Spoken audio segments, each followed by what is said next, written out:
फातिमा की रानी माँ, प्रभु यीशु की माँ, आसरा तू ही है माँ।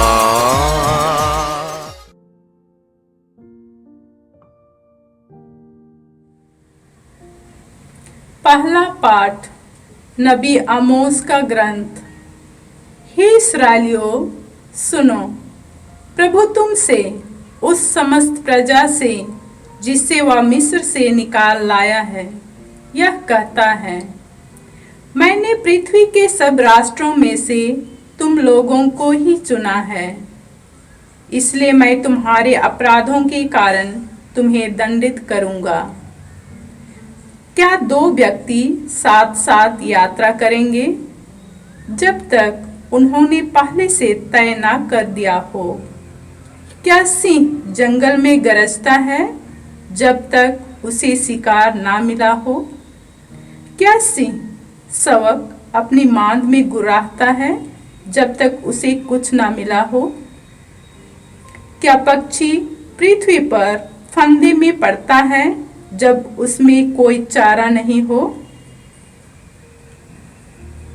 क्या फंदा जमीन से उछलता है जब तक उसमें शिकार ना आया हो? क्या नगर में सींगी की आवाज सुनाई देगी और लोग डरेंगे नहीं? क्या नगर पर ऐसी विपत्ति आ सकती है जिसे प्रभु ने वहां ना भेजा हो? क्योंकि प्रभु ईश्वर नबियों अपने सेवकों को सूचना दिए बिना कुछ नहीं करता। सिंह गरजा है तो कौन नहीं डरेगा? प्रभु ईश्वर बोला है तो कौन भविष्यवाणी नहीं करेगा?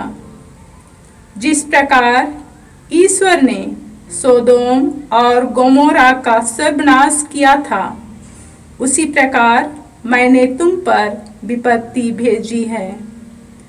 तुम आग में से निकाली हुई लुआटी जैसे बन गए थे, फिर भी तुम मेरे पास नहीं लौटे। क्या यह प्रभु की वाणी है? हे इस्राएल, इसलिए मैं तुम्हारे साथ ऐसा व्यवहार करूंगा। और क्योंकि मैं तुम्हारे साथ ऐसा व्यवहार करूंगा, हे इस्राएल, तुम अपने ईश्वर के सामने आने के लिए तैयार हो जाओ। यह प्रभु की वाणी है। भजन अनुवाक्य। हे प्रभु, मुझे सही रास्ते पर ले चल। ना तो बुराई से समझौता कर लेता और ना दुष्टों को शरण देता है। घमंडी तेरे सामने टिक नहीं पाते। अनुवाक्य। हे प्रभु, तुझे सही रास्ते पर ले चल। तू सभी कुकर्मियों से घृणा करता और सभी झूठ बोलने वालों का सर्वनाश करता है। प्रभु कपटियों और हत्यारों का तिरस्कार करता है। अनुवाक्य। हे प्रभु, मुझे सही रास्ते पर ले चल। तू मुझे प्यार करता और अपने मंदिर में आने देता है। मैं बड़ी श्रद्धा से तेरे पवित्र मंदिर को दंडवत करता हूँ। अनुवाक्य। हे प्रभु, मुझे सही रास्ते पर ले चल। जय घोष। हालेलुया। प्रभु ही मेरा आसरा है। मेरी आत्मा उसी प्रतिज्ञा पर भरोसा रखती है। हालेलुया। प्रभु आप लोगों के साथ हो और आपके साथ भी। सन्मति के अनुसार पवित्र सुसमाचार। प्रभु की जय। अध्याय 8 पद संज्ञाएं 23 से 27 तक। ईसा नाव पर सवार हो गए और उनके शिष्य उनके साथ हो लिए।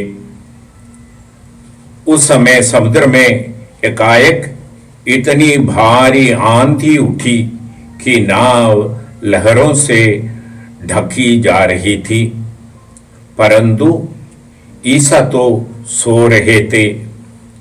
शिष्यों ने पास आकर उन्हें जगाया और कहा, प्रभु हमें बचाइए, हम डूब रहे हैं। ईसा ने उनसे कहा, अल्पविश्वासियों, डरते क्यों हो?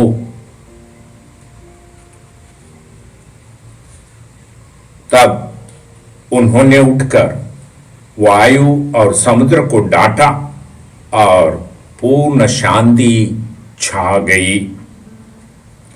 इस पर वे लोग आपस में ये पूछने लगे, आखिर ये कौन है? वायु और समुद्र भी उनकी आज्ञा मानते हैं। यह प्रभु का पवित्र सुसमाचार है। ख्रीस की जय। प्रिय भाई बहनों,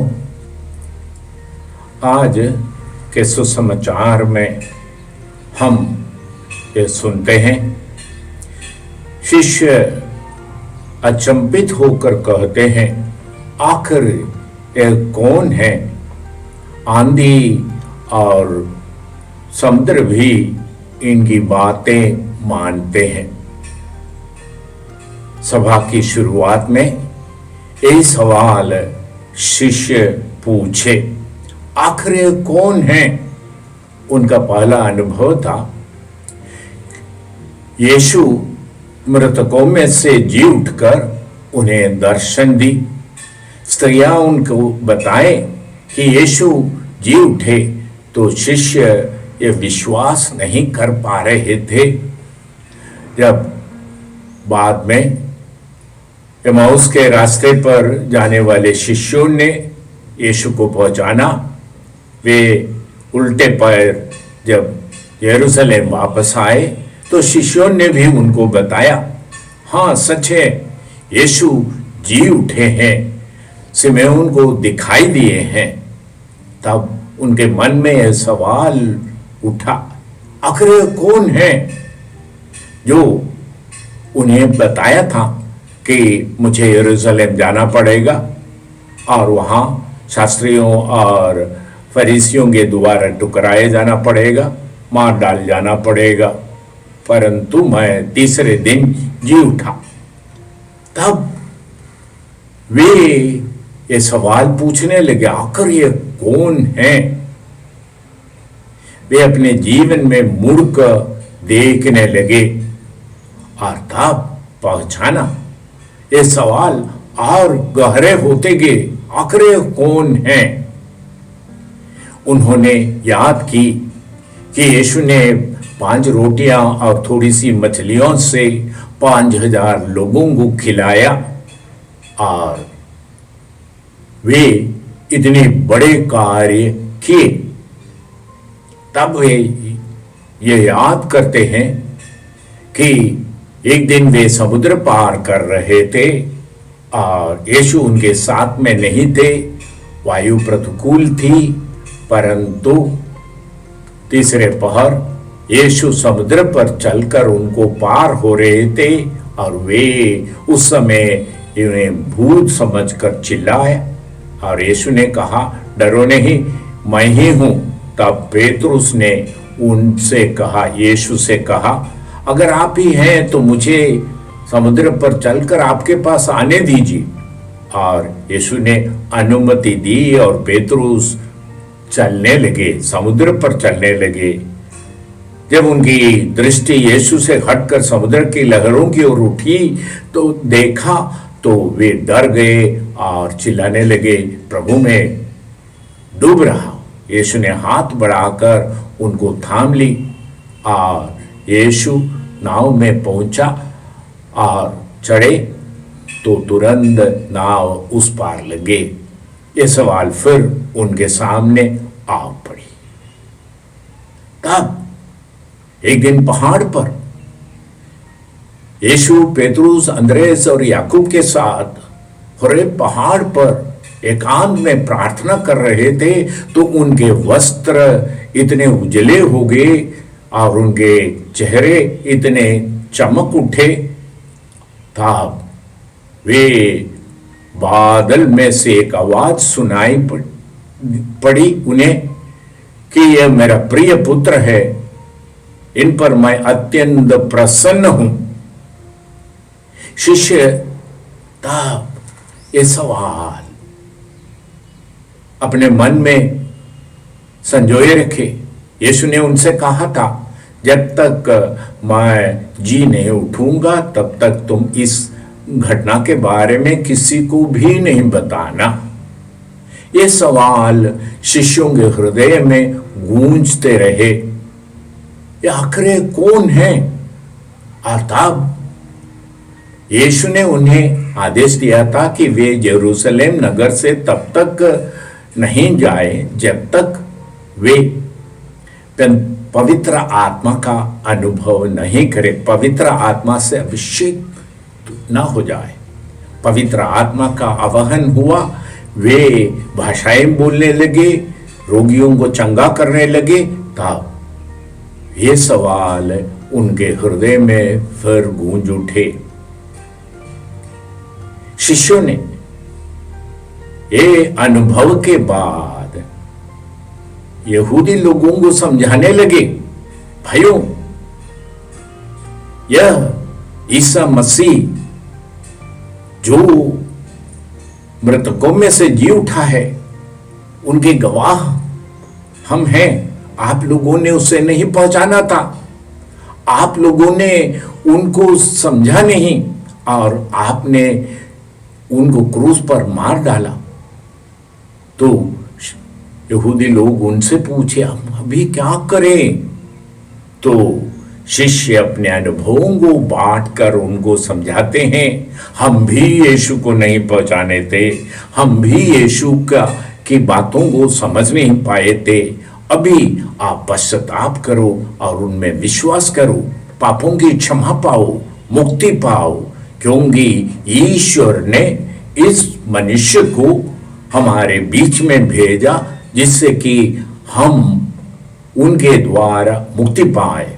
हमारी गलतियों पर की लेखा रखने के लिए वे नहीं आए, परंतु हमें ये बताने आए कि ईश्वर हमको इतना गहरा प्यार करते हैं। यह शुभ संदेश यहूदी लोगों को आदि शिष्य जो बताया, उसकी शुरुआत ये सवाल से प्रारंभ हुई, आखिर कौन है यह मनुष्य जो हमारे समान खाते पीते हैं, परंतु उन्हें समुद्र और वायु भी आज्ञा मानकर उनकी बातों को मानते हैं, मृतकों में से जी उठा है और 5 रोटियों से 5000 लोगों को खिलाया है, मृतक लासरस को जिलाया है, आखिर कौन है? यहां सभा की विश्वास गहरी होती जा रही है। ये ईश्वर के भेजे हुए परम पावन पुरुष हैं। सुसमाचार में हम बारंबार ये यीशु का जिक्र सुनते हैं और ये जिक्र ये बताते हैं कि यह ईश्वर के भेजे हुए परम पावन पुरुष हैं। आज के सुसमाचार के जरिए शिष्य उनके अनुभव को हमारे साथ साझा कर हमें बताते हैं ये यीशु में विश्वास करना अनिवार्य है, क्योंकि यीशु नाम के सिवा और कोई नाम हमें नहीं दिया गया है जिसके द्वारा हमें मुक्ति मिले, ईश्वरीय जीवन मिले, ईश्वरीय प्रज्ञा मिले और हम ईश्वर के जीवन के सहभागी बन पाए। ईश्वर ने इस मनुष्य को हमारे बीच में भेजा जिससे कि हमें मुक्ति मिले।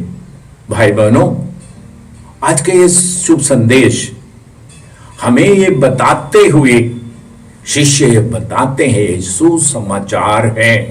मनुष्य अभी तक जो अनुभव नहीं किया है वह कथन आज पूरा हो रहा है।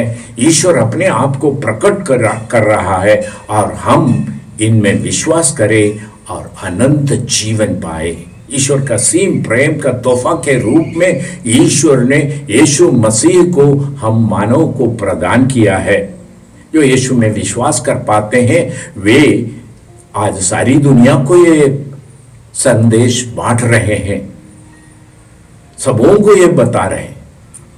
ये सवाल आज हम सबों को मनन कर रहे हैं, आखिर ये कौन है, ये मनुष्य कौन है जिसने एक कुंवारी मरी स्त्री से जन्म लिया। और शिष्य मुड़कर यीशु के जीवन के एक एक रहस्य पर मनन करते हैं और हमें बताते हैं ईश पुत्र है, ईश्वर के पुत्र हैं। और इसलिए वो शुभ संदेश के बारे में जिसने देवदूतों ने गडेरियों को बताया वे भी हमें बता रहे हैं। विश्वास करो, यहूदियों को जो बताया पश्चाताप करो, समय पूरा हो चुका है, विश्वास करो और उनमें विश्वास करने के द्वारा मुक्ति पाए। भाइयों और बहनों, जो लोग यीशु के बारे में नहीं जानते हैं, ये सुसमाचार आपके लिए और हमारे लिए है कि विश्वास करो और जीवन पाओ। पिता और पुत्र और पवित्र आत्मा के नाम पर।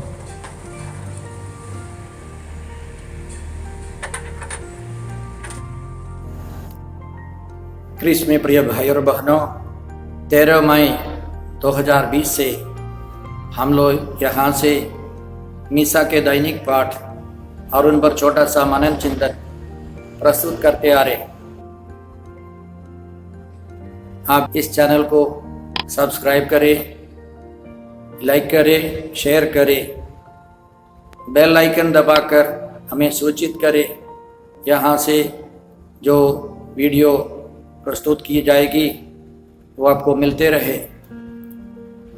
प्रभु आपको 100 गुनी आशीष दे। जय यीशु।